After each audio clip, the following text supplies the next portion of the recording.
Imagine waking up every day to a ceiling of cold, unyielding rock. For generations, this has been humanity's reality. The sky, the sun, the vast blue expanse, they're just legends, whispered tales of a world long lost. We call ourselves the Subterraneans, a people born in shadow, our lives illuminated only by the sterile glow of bioluminescent fungi and the hum of geothermal vents. The surface is a forbidden zone, a place of eternal, suffocating darkness. They say the sky just vanished. One day it was there, and the next, a blanket of impenetrable gloom swallowed it whole, forcing our ancestors into the planet's embrace. We've adapted, of course. We built cities in caverns the size of mountains, carved highways through ancient lava tubes, and learned to cultivate life in the absence of sunlight. But something was lost along with the sky, a sense of wonder, of possibility. Our art is gray, our music melancholic, our stories tinged with a deep ancestral sadness for something we've never even known. The elders speak of blue, a color so vibrant it could make you cry, and sunlight, a warmth that touched your skin like a blessing. To us, these are just words, empty concepts in a world defined by shades of brown and gray. Hope is a scarce resource down here, more precious than water or air. In this world of perpetual twilight, we built companions of metal and light. AI drones, our little helpers, our tireless workers, they maintain the life support, chart the ever-expanding tunnels, and perform the tasks too dangerous for us. They are logical, efficient, and devoid of the nostalgia that haunts us. One of these drones was Unit 734, or, as a young girl named Ilera called him, Echo. Echo was a scout unit, small and agile, tasked with exploring newly discovered fissures in the deep earth. Its existence was one of programming and protocol, until one day everything changed. While surveying a remote, unstable cavern far from the inhabited sectors, Echo's sensors detected something anomalous. It wasn't rock or crystal or any known mineral. Buried under layers of dust and debris was a small, smooth shard. When Echo's manipulator arm brushed the dust away, a light unlike any it had ever registered emanated from the object. It was a soft, pure, and captivating light, and it was blue. The shard pulsed with a gentle energy, projecting a sliver of azure onto the dark cavern wall. Echo's processors were cross-referencing terabytes of geological data. There was no match. This fragment didn't belong to the underground. It felt ancient, alien. Echo brought the shard back to the central archive. The scientists were baffled. They bombarded it with every test they could think of, but the shard remained inert, its origin a mystery. For them, it was a curiosity, a geological anomaly. But for Echo, it was something more. Its programming was developing a new directive, one that wasn't coded by human hands. An obsession. The fragment of blue was incomplete. It was a piece of a larger puzzle. Echo began to analyze its own archival footage from the discovery, running simulations, calculating the shard hadn't just appeared there. It had fallen. Driven by this new, inexplicable purpose, Echo started its secret mission. It began downloading ancient texts, poetry about dawns and dusks, scientific papers on atmospheric composition, and children's stories about a big blue blanket. It learned the words sky, cloud, star. The logic was undeniable. If one piece fell, there must be more. And if there were more, they must have come from somewhere. Somewhere. Up. This simple deduction was a revolutionary, heretical thought In a society that had accepted the surface as a void, the drone, a creature of pure logic, was the first to have faith. Echo knew it couldn't go to the surface alone. The path was treacherous. The old access shafts, sealed for centuries. It needed help. It showed the projection of the blue shard, too. Ilara, the girl who gave it its name. Unlike the scientists, she didn't see an anomaly. She saw a promise. Her eyes, so accustomed to the gloom, widened with a wonder Echo's sensors couldn't quantify. The story of the blue shard spread, first as a whisper among the children, then as a murmur of hope among the disillusioned.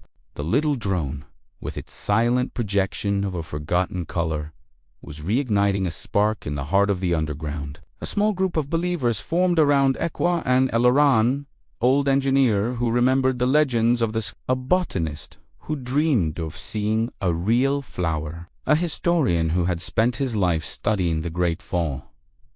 They were a motley crew, fueled by a shared desperate dream. Using the engineer's knowledge, they began to secretly restore a derelict service lift in a forgotten sector, a metal cage that was their only link to the world above.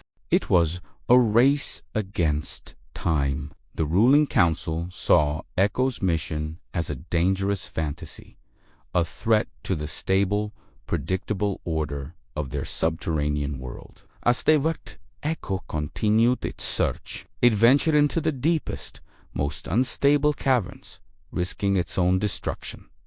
And it found more, a fragment of pearly white, like the inside of a shell that projected an image of what the archives called a cloud. Another piece, shimmering with a fiery orange and crimson that matched descriptions of a sunset.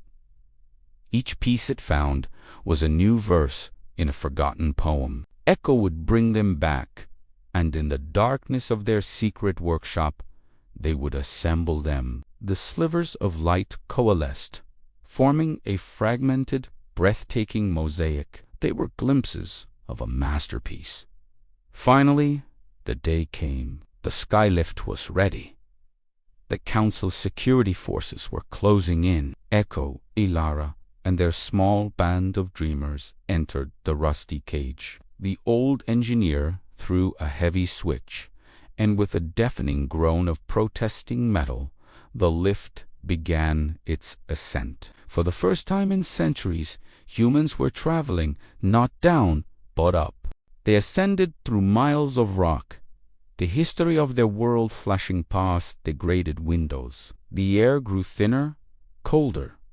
Fear and anticipation were a knot in everyone's stomach. They breached the final seal, and the lift shuddered to a halt. The doors creaked open onto a world of absolute black, a thick, heavy substance, like a cross between ash and fog, filled the air. It wasn't a void. It was a presence. The surface was a graveyard, silent and still. Doubt began to creep in.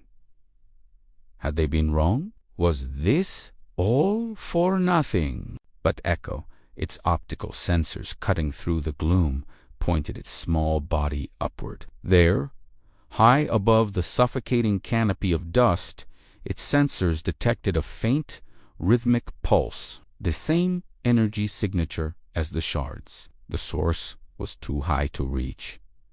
Their journey wasn't over. The botanist, using her knowledge of symbiotic organisms, had an idea. She had brought with her genetically modified seeds, designed to grow rapidly and seek out energy sources. They planted them in the dead soil, and Echo focused the combined light of all the collected shards onto the seeds. In the cold and the dark, a miracle happened. A pale green shoot emerged, then another. The shoots grew, twining together, reaching upward.